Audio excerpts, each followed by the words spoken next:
Hello students, আমি Nitish sir জ্ঞানজ্যোতি coaching সেন্টারের পক্ষ থেকে তোমাদের প্রত্যেককে জানাই আরো একবার স্বাগত। তো স্টুডেন্টস, আজকে আমি তোমাদের সঙ্গে আলোচনা করব এনইপি 4 ইয়ার আন্ডার গ্র্যাজুয়েট প্রোগ্রামের অধীনস্থ যে সমস্ত ছাত্রছাত্রীরা নর্থ বেঙ্গল ইউনিভার্সিটি আন্ডারে বিভিন্ন কলেজগুলোতে পড়াশোনা করছো। তোমাদের কিন্তু আর একটা পরীক্ষা বাকি আছে মেজর এবং মাল্টিডিসিপ্লিনারি কোর্সের স্টুডেন্টদের জন্য, সেটা হলো আইডিসি পরীক্ষা। এবং এই আইডিসি হিউম্যান রাইটস এর তোমাদের একটা পেপার রয়েছে। যারা হিউম্যান রাইটস রেখেছো তাদের জন্য আজকে তৃতীয় অধ্যায় থেকে ভীষণ গুরুত্বপূর্ণ কিছু এমসিকিউ প্রশ্ন নিয়ে আলোচনা করব। যারা এখনো পর্যন্ত আমাদের চ্যানেলটিকে সাবস্ক্রাইব করনি তারা অবশ্যই চ্যানেলটিকে সাবস্ক্রাইব করে পাশে থাকা বেল আইকন অল প্রেস করে দাও, যাতে নেক্সট টাইম থেকে কোনো ভিডিও আপলোড করলে তার নোটিফিকেশন তুমি সবার আগে পেতে পারো।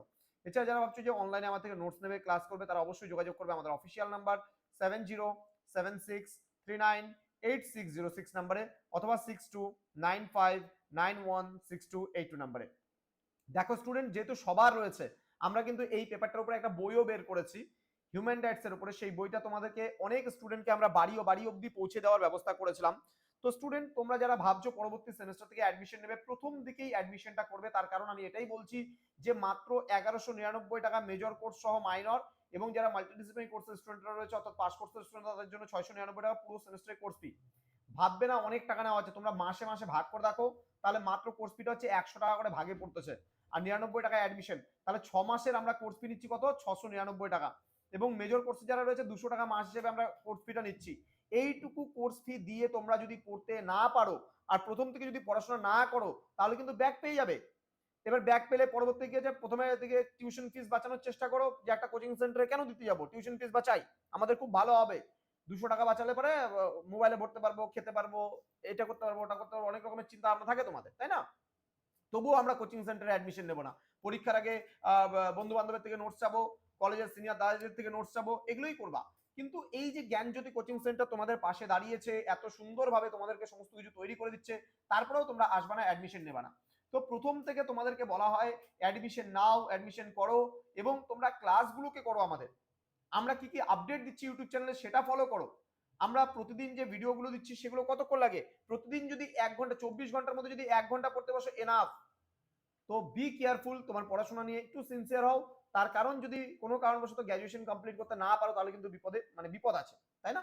তো আজকে ভারতের মানবাধিকার কমিশন গঠন এবং তার কার্যাবলী থেকে এমসিকিউ গুরুত্বপূর্ণ প্রশ্ন নিয়ে আলোচনা করবো। তোমরা জানো যে এই পেপারটার পরীক্ষা হবে সম্পূর্ণ এমসিকিউ ওরিয়েন্টেড পরীক্ষা, পুরোটাই এমসিকিউ বেস পরীক্ষা হবে। তো চলো আজকে আলোচনা করবো আজকের ক্লাসটি। মানবাধিকার, ভারতের জাতীয় মানবাধিকার কমিশন কোন আইনের অধীনে গঠিত হয়? এটা হবে মানবাধিকার রক্ষা আইন 1993। নেক্সট, ভারতের মানবাধিকার সুরক্ষা আইন কত সালে কার্যকর হয়? 1993 28 সেপ্টেম্বর। নেক্সট, সম্মিলিত জাতিপুঞ্জ কোন দিনটিকে মানবাধিকার দিবস হিসেবে ঘোষণা করেছে? 10ই December. Very very important questions. Next, ভারতেও 10ই ডিসেম্বরকে মানবাধিকার দিবস হিসেবে পালন করা হয় কেন? সম্মিলিত জাতিপুঞ্জের ঘোষণা অনুসারে কিন্তু করা হয়। ভারত জাতীয় মানবাধিকার কমিশন কি ধরনের সংস্থা? বিধিবদ্ধ। 1993 সালে মানবাধিকার সুরক্ষা আইন কত সালে সংশোধিত হয়? 2006 সালে। পরবর্তী প্রশ্ন, জাতীয় মানবাধিকার কমিশন গঠনের মূল উদ্দেশ্য কি? প্রাতিষ্ঠানিক ব্যবস্থাকে শক্তিশালী করা ও সচেতনতা বৃদ্ধি করা। পরবর্তী প্রশ্ন, জাতীয় মানবাধিকার কমিশন কতজন সদস্য নিয়ে গঠিত হয়? একজন চেয়ারপারসন এবং 4 জন সদস্য নিয়ে। নেক্সট, জাতীয় মানবাধিকার কমিশনের চেয়ারপারসন কে হয়? সুপ্রিম কোর্টের প্রাক্তন প্রধান বিচারপতি। পরবর্তী প্রশ্ন বলছে কমিশনের একজন সদস্য কে হন? মানবাধিকার কমিশনের একজন সদস্য হন সুপ্রিম কোর্টের প্রাক্তন এবং কর্মরত একজন বিচারপতি। কমিশনের আরেকজন সদস্য কে হয়? যে কোনো হাইকোর্টের একজন প্রাক্তন বা কর্মরত প্রধান বিচারপতি। নেক্সট, কমিশনের অতিরিক্ত সদস্য হিসেবে কাদের নিয়োগ করা হয়? মানবাধিকার সম্পর্কে বিশেষজ্ঞ জ্ঞান সম্পন্ন 2 জন ব্যক্তিকে। জাতীয় মানবাধিকার কমিশনের মোট পূর্ণ সময়ের সদস্য কত? 4 জন। কমিশনের পদাধিকার বলে সদস্য হিসেবে কারা অন্তর্ভুক্ত হন? ক এবং খ উভয়, অর্থাৎ কি এখানে জাতীয় সংখ্যালঘু কমিশন ও জাতীয় তপশিলি জাতি কমিশনের চেয়ারপারসন এবং জাতীয় তপশিলি উপজাতি কমিশন এবং জাতীয় মহিলা কমিশনের চেয়ারপারসন। নেক্সট কোশ্চেন বলছে পদাধিকার বলে কতগুলি সংস্থার চেয়ারপারসন জাতীয় মানবাধিকার কমিশনের সদস্য হন? এটা হবে 4টি। নেক্সট, জাতীয় মানবাধিকার কমিশনের মোট সদস্য সংখ্যা চেয়ারম্যান সহ কতজন? 9 জন। নেক্সট, কমিশনের চেয়ারপারসন সহ অন্য সদস্যদেরকে কে নিয়োগ করেন? এটা হবে রাষ্ট্রপতি। পরবর্তী প্রশ্ন, কমিশনের সদস্যদের নিয়োগ কমিটি কত সদস্য বিশিষ্ট? 6 সদস্য বিশিষ্ট। নিয়োগ কমিটির চেয়ারম্যান কে হন?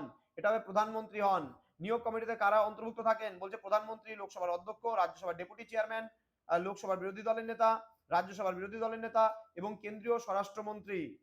পরবর্তী প্রশ্ন, একজন কর্মরত বিচারপতিকে কমিশনে নিয়োগের ক্ষেত্রে কার পরামর্শ নেওয়া আবশ্যক? বলছে ভারতের প্রাক্তন বিচারপতির পরামর্শ নেওয়া আবশ্যক। দেন জাতীয় মানবাধিকার কমিশনের সদস্যদের কার্যকালের কত বছর, এটা হবে 5 বছর। নেক্সট কমিশনের সদস্যরা কত বছর বয়স পর্যন্ত মানে পদে অধিষ্ঠিত থাকতে পারেন, 70 বছর। কার্যকাল শেষ হওয়ার পর কমিশনের সদস্যরা কি পুনর্নিয়োগ হতে পারেন, না পুনর্নিয়োগ কিন্তু হতে পারবে না। নেক্সট বলছে কে কমিশনের সদস্যদের চেয়ারপারসন সহ নির্দিষ্ট কার্যকাল অতিক্রান্ত হওয়ার আগে অপসারিত করতে পারেন, এটা হবে রাষ্ট্রপতি। নেক্সট কোন সদস্য দেউলিয়া ঘোষিত হলে কি তাকে অপসারিত করা যায়, বলছে হ্যাঁ অপসারিত করা যায়। পরবর্তী প্রশ্ন, যদি কোনো সদস্য শারীরিক বা মানসিক কারণে কাজ করতে অপারগ হন তাহলে কি পদক্ষেপ নেওয়া যেতে পারে, বলছে তাকে অপসারিত করা যেতে পারে। নেক্সট প্রশ্ন বলেছে কোনো অপরাধের জন্য দণ্ডিত হলে এবং হাজতবাস করলে কি কোনো মানে সদস্যকে অপসারিত করা যায়, হ্যাঁ অপসারিত করা যায়। নেক্সট প্রমাণিত অসদাচরণ ও অক্ষমতার কারণে রাষ্ট্রপতি কিভাবে চেয়ারম্যান ও সদস্যদের অপসারিত করতে পারেন, সুপ্রিম কোর্টে অনুসন্ধানের জন্য বিষয়টিকে পাঠিয়ে। নেক্সট জাতীয় মানবাধিকার কমিশনের সদর দপ্তর কোথায়, নয়াদিল্লিতে অবস্থিত। মানবাধিকার সুরক্ষা আইনের কোন ধারাগুলিতে কমিশনের কার্যাবলী আলোচনা করা হয়েছে, এটা 12 থেকে 16 নং ধারায়।